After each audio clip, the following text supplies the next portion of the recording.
Hello students, welcome to ShailajaIAS. Welcome to the PYQ Decoder class. Today we are continuing with the medieval Indian history. Today in the class we are continuing the major important themes that we that we saw in class 5 with respect to medieval Indian history. There we saw after Harshavardhana, the Rashtrakutas, okay, the Gurjara Pratyaras, the Palas, the Hoysalas of Dwara Samudra. And you also saw the slave dynasty, the invasion of the Muhammad Ghazni, that invasion, and the starting of slave dynasty and the complete Delhi Sultanates. Now in this class we'll see the Mughal Empire and the Vijayanagara Empire, the two important empires, one in the north and one in the south of the medieval Indian period. Also you have the Bahmani kingdom, the 5 sultanates in the south, and other feudatory kingdoms in the northern India. So we'll see one by one with respect to what important themes that has been asked in class 6 with respect to medieval Indian history. Chalo my friends. So first we'll see with respect to the Vijayanagara Empire, what all themes have been asked with respect to Vijayanagara Empire. First, with respect to the trade, question has come. Who of the following rulers of medieval India gave permission to the Portuguese to build a fort at Bhatkal? To build fort at Bhatkal, which famous king of Vijayanagara Empire gave permission to the Portuguese? Krishnadevaraya, Narasimha Saluva, Muhammad Shah III, Yusuf Adil Shah. Okay. Not which famous king of Vijayanagara Empire, which famous king of medieval kingdom. Who gave permission for the Portuguese? Obviously, if you have known the history of that time, Vijayanagara Empire is the important thing. Vijayanagara Empire. So you can Adil Shah is, you can delete Muhammad Shah III, you can do Bahmani kingdom and Adil Shah kingdom, you can eliminate. Then you will end up with two options. One is Krishnadevaraya, Narasimha Saluva. Okay. Saluva, Tuluva, Haravidu. If you know the dynasty timeline, no? Dynasties of Vijayanagara timeline. And if you can match with the Portuguese, how they built. Right, Portuguese factories and forts. What time? Who were the main governors and how they built? Then you will be able to answer and correlate. You will be able to remember easily also by this way, by linking so many dynasties and who were all the related people in that period. That's how you will be able to remember. You have to wind a story. History should be studied as a story. Then you will be able to remember. Here option is Krishnadevaraya. Who is the famous king? Who is the important ruler? Krishnadevaraya. During that period only he gave permission for the Portuguese to build a fort in Bhatkal. So Krishnadevaraya maintained a strategic relation with Portuguese to secure a supply of Arabian horses for his cavalry. So he gave permission to Alfonso de Albuquerque, okay, to build the fort at Bhatkal in 1510. Clear, my friends? Next question, again with respect to Vijayanagara Empire, but with respect to agricultural development. With respect to agricultural development, who among the following rulers of Vijayanagara Empire constructed a large dam across Tungabhadra Anekattu, right? And a long canal cum aqueduct, okay? Aqueduct several kilometers long from the rivers of capital city. So Tungabhadra. What question you can ask or has been asked in UPSC is river and which kingdom? Right, with respect to Malaprabha, question had come. With respect to Tungabhadra, question had come in the last, before 5 years, question had come with respect to river and the kingdom, important kingdom. Okay, questions can be linked with geography, linked to history, my friends, remember.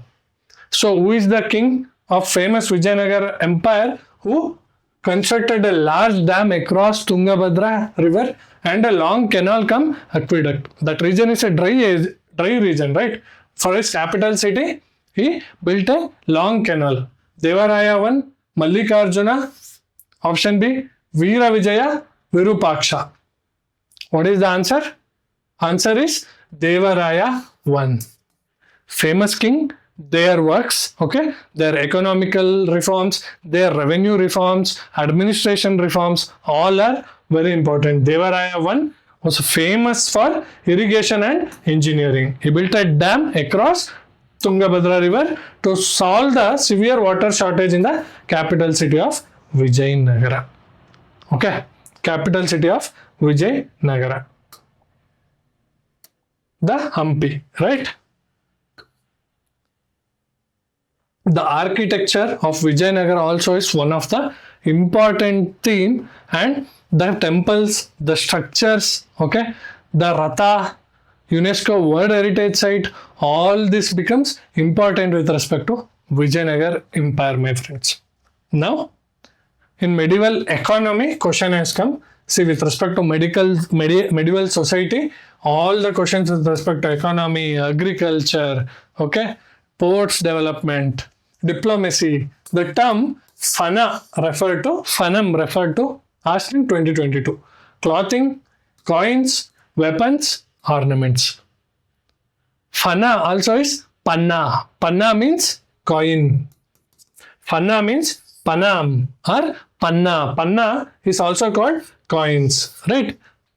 Ane, Vandane, Eradane, Panna, Fana, all these are medieval terms, okay? Medieval terms, Arab or Persian terms, which refers to small currency coins used extensively in southern India, mainly again in Vijayanagara Empire and Bahmani Kingdom and local rulers. Fanam or Panna. Okay, they were typically made of gold or silver. Clear? Again, with respect to Vijayanagara economy, coins, what were the coins? Fanam were called as coins, okay, gold and silver coin, also called as Panna, Panam or Fanam. Again, with respect to Vijayanagara society, so many foreign travelers came, right? Portuguese traveler Fernando Nunes. Many foreign travelers came. So, foreign traveler, and who was the Vijayanagara contemporary king, okay, and what did he write becomes very important, my friends. One question definitely can come under this theme. So, please note this down and revise this important foreign travelers. Who was the king? What did he write? What was his work? And what did he describe with respect to that king in India becomes very important. According to Portuguese writer Nunes, women in Vijayanagara were expert in which areas? Wrestling, astrology, accounting, soothsaying. Soothsaying is storytelling. See, women were given equally status and well taken care in Vijayanagara Empire. Status of women improved in Vijayanagara Empire, where they were equally employed and equipped in education, including wrestling, astrology, accounting, mathematics, soothsaying. So what will be the answer? 1, 2, 3, 4. Even if you don't know whether Nunes wrote about all these areas, if you know the status of women in the Vijayanagara Empire, logically you can deduce what's a wrestling. Even if one woman jetty wrestler was there, yes, the statement is correct. Astrology, obviously women, okay, were educated. Even if one woman astrologer also was there, the statement will be right. Accounting, okay, in the accounting section, even if 1 or 2 women were employed, the statement will be correct. And soothsaying, storytelling, so women will be correct. So all the options 1, 2, 3, 4. If it was pair, 1 pair, 2 pair, 3 pair, all of the above, or 4 pair, answer will be 4 pair. Nunes recorded high social roles for women. He noted they were trained in wrestling, astrology, accounting, served as soothsaying, judges, guards within the palace administration. If you know status of women were good, okay, even if one woman was working and employed in this, Nunes would have noted that, and all these options would have been correct. This is the common sense we need to carry in examination, my friends. Clear? What you have studied? You might have not studied what Nunes has written, but you might have studied social status of women improved. They were also given education and employment in various sectors of kingdom. So if you knew that, you will be able to answer even if you don't know what Nunes has written. Clear? Next we will see Vijayanagara Empire, what all questions came in the last 6 years we saw. Now we will see with respect to Mughal Empire and post-Mughal small regional states we will see. So Yoga Vasishta during Mughal Empire, okay, the works, important work, was translated into Persian by Nizamuddin Panipati during the reign of which kingdom? Sorry, which king? Akbar, Humayun, Shah Jahan, Aurangzeb. So what is the answer? Always UPSC examiner, okay, very important king in that kingdom, and the works related and the personalities linked to that king normally, generally will be the answer. Not always, but generally. Akbar. Under Akbar's patronage, Sanskrit texts were translated to Persian to foster cultural synthesis. What was Akbar's personal religion? Okay, Din Ilahi, right? Personal religion. To foster that synthesis, cultural synthesis, he started translating many Sanskrit works to Persian. Okay, Yoga Vasishta was a Sanskrit work that translated to Persian at the instance of Prince Salim. Jahangir did it, but under the reign, question, under the reign of Akbar. Jahangir was the son, but Akbar was the king that time. But Jahangir looked after the translation of Yoga Vasishta. But Jahangir option is not there. Who translated Yoga Vasishta? Jahangir, on the instance of Jahangir. Who was the king during that time? Akbar. Anyway, that confusion is not there because Jahangir option is not given here, and generally main king and the work during that period will be tend to the answer because the examiner will be setting the questions based on very important king, important work surrounding that king with that kingdom, because he can ask only 1 or 2 question in that. For example, Mughal, 1 or 2 question with respect to place, with respect to paintings, with respect to the king's work. So very important king. For example, if you come Rashtrakuta, Amogha Nrupatunga, Pulakeshi of Pallava, Chola who is a Raja one. Very important kings will become very important. Clear? Here Akbar. Many important kings are there, obviously in Mughal Empire. Akbar is there, Jahangir, Shah Jahan, Aurangzeb. But these 4 or 5 kings becomes very important compared to the what history or what vastness of the syllabus is there in each unit of the medieval history. Now again with respect to Mughal administration. With reference to medieval India, which one of the following is the correct sequence in ascending order? Mughal territory, how administration was divided. Tell me, my friends. Ascending size. First is Paragana, then Sarkar, then Suba. Same question was asked in Rashtrakutas. Which is the smallest? Smallest, this one. Bhuktis, right? Bhuktis or villages in Rashtrakuta. With respect to Cholas, which kingdom had the most decentralized administration system? You need to know these kind of questions and themes where UPSC is asking questions time and again is asking with respect to that theme. Here, with reference to medieval India, which of the following in ascending order? First is Paragana, Sarkar, Suba. Paragana, Sarkar, Suba. Option A. Right, my friend, this you have to know by heart. There is no way for you to remember very analytically or anything. This is just a classification. Some things you have to, terminologies, all this you have to remember, and that you can do by active recall and revision. Actively you have to recall, revise, now and then you have to revise, then only you will be able to remember this all terminologies. So answer is Paragana-Sarkar-Suba. This represents the classical Mughal administrative hierarchy. Paragana was a cluster of villages. Several Paragana formed a Sarkar district and several Sarkar formed a province called Suba. Clear?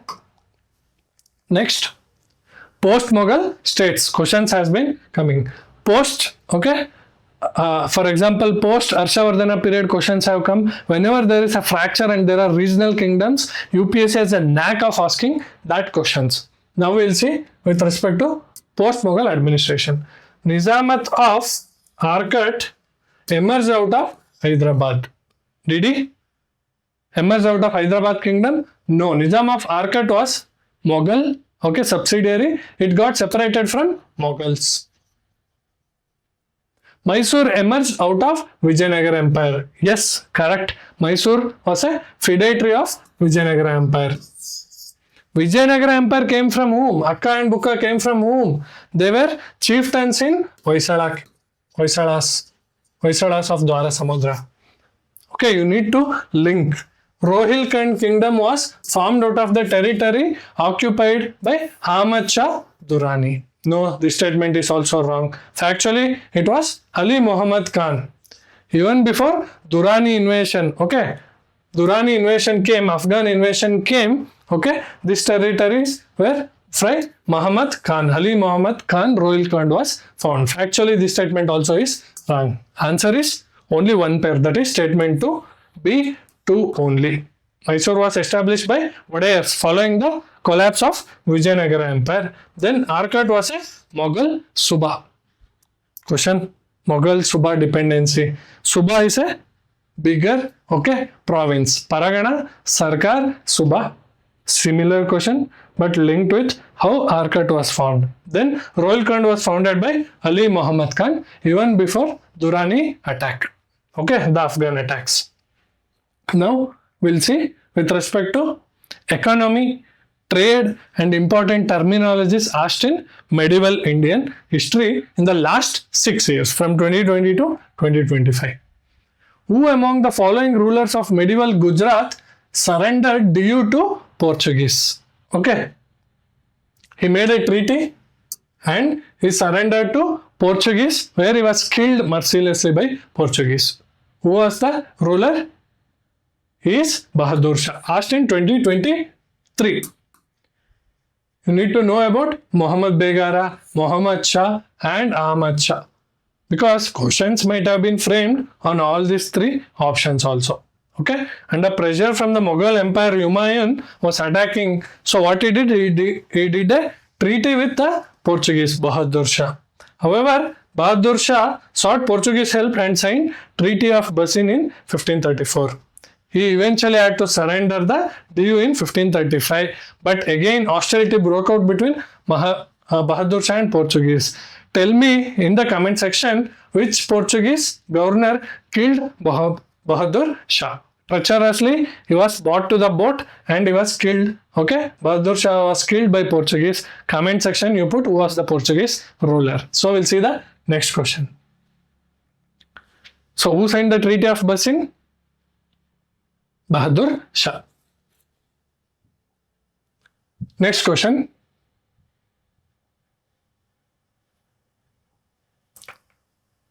So, terms and correct pairs question has been come in 2020. Aurang. Okay, Aurang means what? Persian term for warehouse. Who is in charge of treasury of the state? Tell me again. Baniyan is an Indian agent of the East India Company, EIC. This is correct. Mirasidar is a designated revenue payer to the state. Mirasidar. This is also right. Here 2 pairs are 2 and 3 are right. Pair 1, Aurang was a Persian term for warehouse or workshop. Baniyan is served as an intermediary or agent for Europeans. Okay, and Mirasidar was a hereditary revenue payer in South India. All these are medieval India terms with respect to, okay, either work title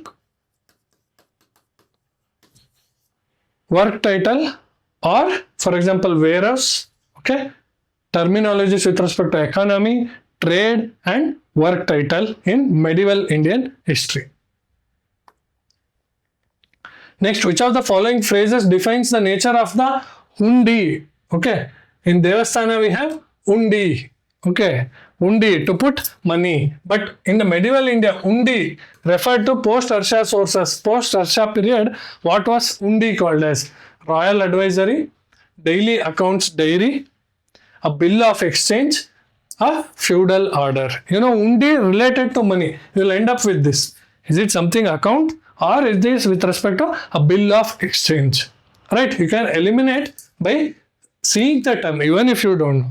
At least your chance will be 50-50 if you are able to guess intelligently. Here answer is a bill of exchange. A Hundi was a sophisticated financial instrument used for trade and credit in post-Harshavardhana period.